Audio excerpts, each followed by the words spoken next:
Okay, I have 4:30. So we will call this meeting of Dunn County's Judiciary and Law Committee to order on May 23rd, 2022. And the call of the roll, Supervisor Gilbert, Supervisor Bauer, Supervisor Wilsey, Supervisor Vandermeulen. All right. Everybody is here. And now we will move to approve the minutes from the last meeting. Motion by Supervisor Vandermeulen, second by Supervisor Bauer.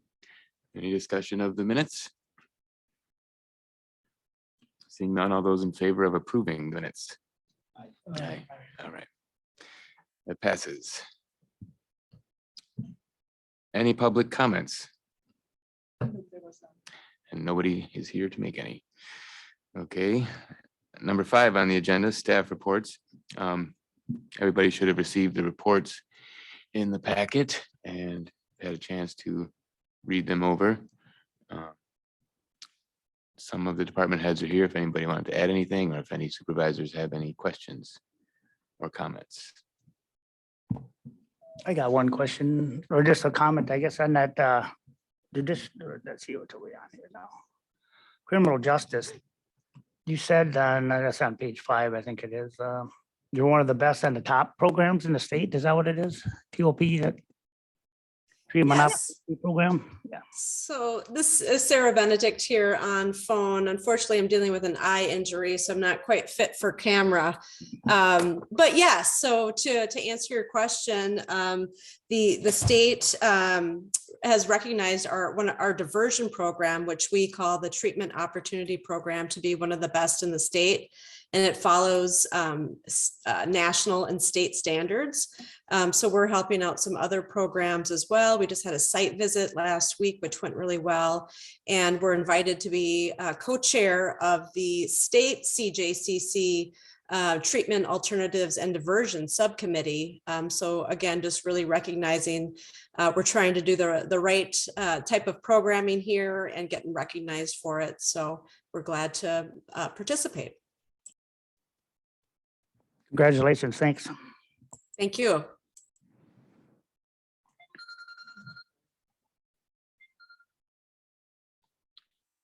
Supervisor I'll just Vandermeulen. add that, listen to a podcast a while back, Sarah, about the loss to a community when a lot of people spend a lot of time in jail. And hadn't really thought about it from that angle before, but you know, it's parents out of kids' lives and workers out of the community, other kind of family support and community support. So I'm glad I'm in a county where we've got an organization like yours that allows some people to get out of that process and get back into the community and back into their families. And thank you for recognizing that. Absolutely. I was also curious, firearm surrender mapping. Can you explain what that is? Sure. So the Battered Women's Project has, they provide technical assistance to for communities to look at firearm surrenders when it in relation to domestic violence cases. And one of the executive directors, she's from Menominee, so she reached out to our community to see if we would be one of the 4 communities that they could provide some technical assistance to. So we took it through our CJCC and they agreed. So we're going to be bringing them back on June 1st at our operations meeting and really start talking about the communication process when there is a domestic violence situation and firearms should be surrendered. That'll help us identify a process so we can actually, if there is a surrender that needs to happen, that it can be done safely, and that the individual has representation in court, and really to do it to ultimately really reduce the lethality to the victim. We know that in domestic violence cases, there is a higher propensity for lethality just due to the nature of the relationship and the violence. So this firearm surrender is really focused on that domestic violence piece. And I'm sure Sheriff Bigd, I think I see him there at the table, that he would also share his perspective and comments as well.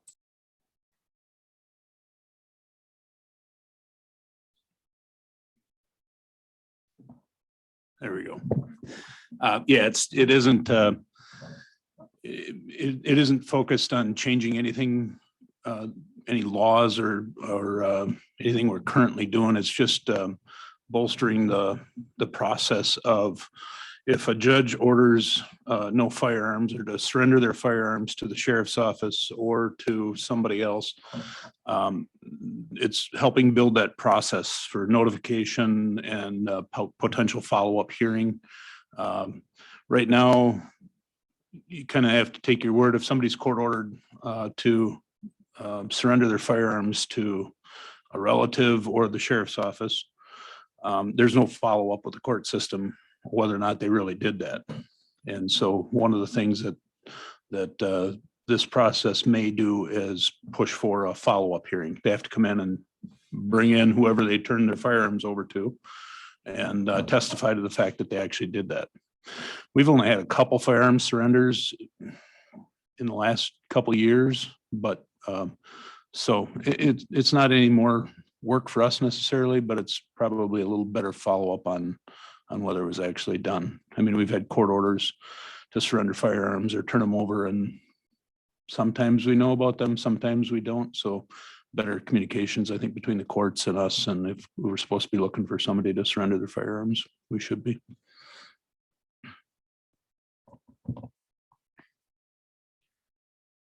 All right, thank you for that.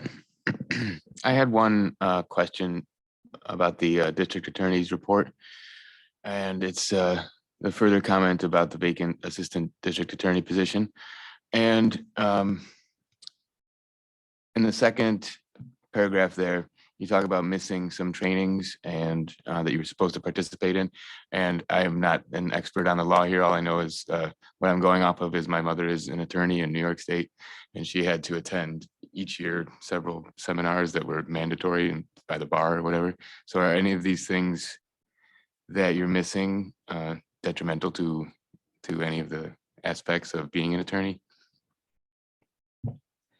So in Wisconsin, it's every 2 years that you have to attend training. So I just got my qualification this last year. So I'm hoping to make up for all of it in 2023. Thank you.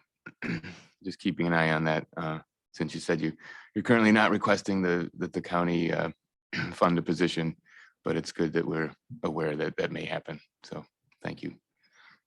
Any other questions or comments about the reports? All right, hearing none, we'll move on. Number 6, there were no items placed at the request of the chair. Number 7, there are no considerations of actions to be taken by this committee. And nor for number 8 are there considerations of reports, resolutions, and ordinances. And so might be the quickest meeting I've ever participated in the county, unless we have substantial announcements for number 9. Anybody? All right. Hearing none, we have on the date for the next meeting is June 27th at 4:30. Get that on your calendars. And I guess, do I need a motion to adjourn? Yeah, how's that work? All right. Supervisor Wilsey, Supervisor Gilbert. All those in favor? All right, we're adjourned. Thank you. Good night. Thank you. Hope you feel better.